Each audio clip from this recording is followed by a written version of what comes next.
Brought to you by Ram Trucks, built to serve. Back here, first things first, Saints All-Pro defensive end Cam Jordan is back with us. Good morning, Cam. Good morning. Good morning. How is everybody today? We are good. We are raring to go. All right, Cam, let's talk some Cam. The 30-year-old former Panthers quarterback has been on the open market for over 2 weeks now. And a recent report says Cam Newton is willing to wait if it means landing a job as a high-level starter. Cam Jordan, you're used to playing Cam Newton twice a year in the NFC South. You believe Newton is still a high-end starting quarterback in the NFL right now? Absolutely. He's a complete game changer. When he's healthy, the things he's able to do on the field, I don't think there's a quarterback like him. To be, 6'5", 6'6", to run as fast as he does, to be able to, make the plays that he does. There is not an NFL comparison to him. Everybody say he's hard to tackle like Ben Roethlisberger, yet he moves like, Russell Wilson does in the pocket. He can stretch a field like no other quarterback, and yet he has the arm cannon to deliver that he had a potential great wide receiver that he hadn't had since Steve Smith. And Nick, I want your take on this. The other interesting part on what Jeremy Fowler reported was that Cam is going to be patient, wait till after the draft or beyond. And then Jeremy said he might wait till a quarterback gets injured. I was like, holy cow, how long are we going to wait? Is Cam Newton just announcing, well, he didn't announce it, but is he saying, I'm not holding a clipboard, period. I'll just sit on the sidelines, figuratively, and wait week 2, Jay Cutler style? How deep do you think Cam's patience is going to run here? Yeah, I think, Wildes, you nailed it. What that means is Cam Newton is not getting involved in some fugazi quarterback competition.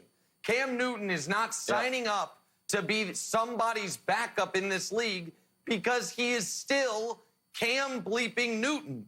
And Cam bleeping Jordan just told us what every player we ask about Cam says. When he's right, he's a problem.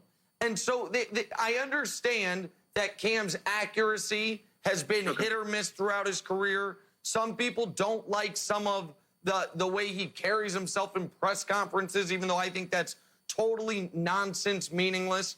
But for the guys who line up against him, if you have a truth serum moment and you say, who scares you more to go up against, Cam Newton or the guy he was just replaced with, Teddy Bridgewater? And everyone loves Teddy, but the answer is Cam Newton. Who scares you more, Cam Newton or the guy we just saw in the Super Bowl, Jimmy Garoppolo? The answer is Cam Newton. And so, Jenna, if I'm Cam, I'm absolutely waiting until after the draft, because the last thing I want is to sign with a team, have them tell me I'm their guy, and then that team drafts Tua or that team drafts Justin Herbert, and all of a sudden I know my clock is ticking before my career even starts with this team. Now, I don't think Jenny's going to have to wait till an injury, but if he does, so be it. He is a starting level quarterback in this league, Jenna Wolf. I hear what you're saying, Nick. I hear what you're saying, Cam and Wildes. But meanwhile, there's like 4 or 5 teams out there that are looking for starting quarterbacks that are waiting right now, that are not willing to go all in because we keep saying, when healthy, he's such and such. Cam says he's pretty much healthy and ready to go, and teams are still hesitant, and you can't blame him. Guy's coming off 2 injuries you never want a quarterback to have, the shoulder injury and the foot injury. So all that stuff has to be factored in. But Cam, I'll ask you, if you open this up big picture, where do you think Cam Newton should go? Where's a great team for him to land? I'm going to say anywhere except the NFC South, apparently. I feel like that door is closed there. When you talk about what Cam Newton's able to do, I mean, if he goes down to Miami, I see him striving. He goes up to New York, I can see him striving. Honestly, I'd like to keep him in the AFC, so then I wouldn't have to face him to the Super Bowl. I like those odds because, again, I feel like there is no other quarterback that can do what he does. Maybe the closest we're going to get to it is Pat Mahomes, just in terms of being able to escape out the pocket, in terms of having the arm power, in terms of having the ability to stretch those type of plays. And it's having similar stature. I don't know if Pat Mahomes is going to reach 6'6", but having similar stature as that. So I'm going to say anywhere in the AFC. How about that? Just get out the NFC. I'll take that one.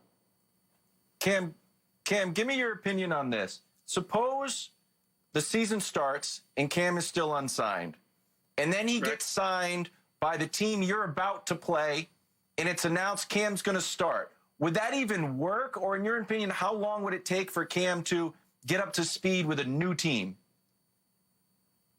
I feel like any team knowing that they're going to sign Cam is already going to have a picture in mind of how to use him, how to utilize his talent. I don't think, I feel like he's been a starter for the last 9 years. He knows how to come in and win at a high percentage. Again, when he comes in, he's going to be ready. I think it might take a week or two for him to get things under helm, just in terms of I saw Teddy Bridgewater, start, week 2 or 3 and then take over the next week. He got thrown into the Rams game. The next week he were in Seattle and we started winning from there. So I'd give him a week and a half tops for him to cultivate his own playbook and everything turn into it. Sorry to jump in on you, Cam. The idea that you need this super extended runway to be ready to play football, sure, that is ideal, but we see year after year how that is a lie. We see guys get signed off the street and have to immediately start games, even at the quarterback position every few years, and they find a way to make it happen. That is usually an excuse for a reason not to sign a guy like Cap, like, oh, well, he's going to have to learn the system and might as well be learning Mandarin, or it's an excuse as to why someone who we think should be in the league is not in the league. But I'm going to go back to a player that Cam Jordan plays with. Think about right now if Taysom Hill were an unrestricted free agent. He seemingly would have more interest than Cam Newton does, which to me says, Jenna, it cannot just be about the injuries. There is a disconnect between Cam and some of the GMs in the league, because Teddy Bridgewater, who has started 5 games in 5 years because of a catastrophic knee injury, just got $63 million from a team that wanted to move on from Cam Newton. Sam Bradford got chance after chance after chance, even though his absolute apex upside was, he's okay, because there is a scarcity of competent starting quarterbacks. The idea that Cam, at 30 years old, is the biggest injury risk we've ever seen is just nonsense. There is, for some reason, a knock on Cam that dates back to before the draft, when he said to Peter King, I want to be a great player and an icon. Then the Super Bowl, for some reason, the takeaway from Cam Newton getting that team to 15-1, winning the MVP, and being the best team in the league until they ran into Von Miller and the Broncos was he had a bad press conference.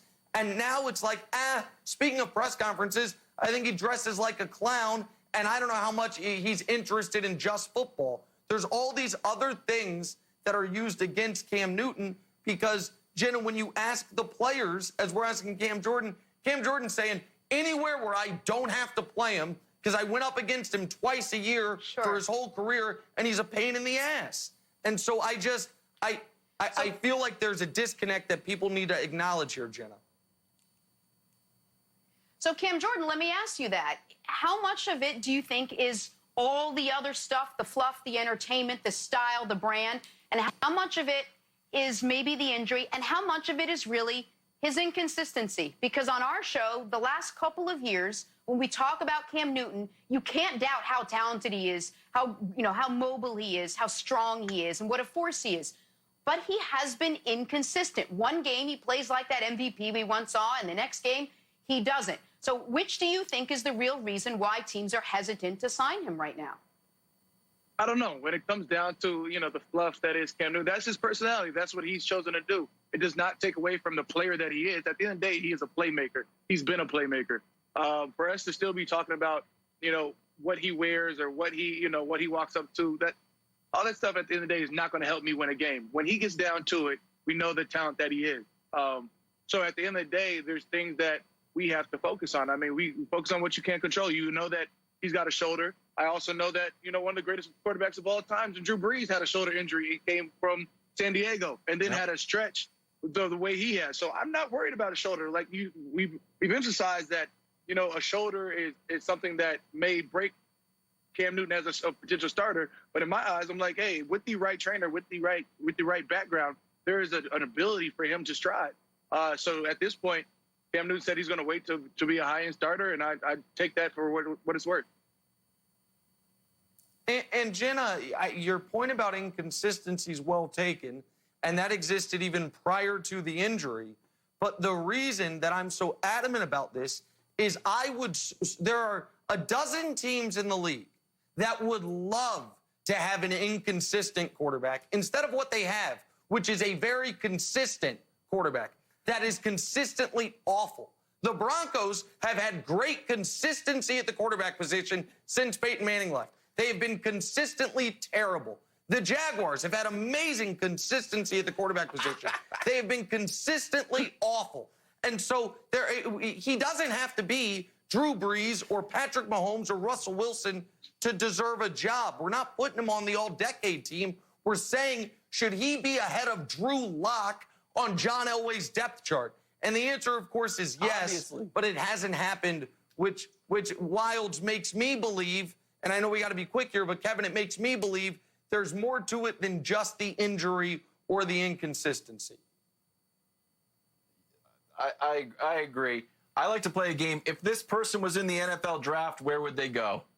And if Cam Newton was all of a sudden like available in the NFL draft, don't you think he'd be flying up the draft boards? Don't you think everybody would be like, wow, this guy is fantastic. We've never seen a player like him. He's brilliant.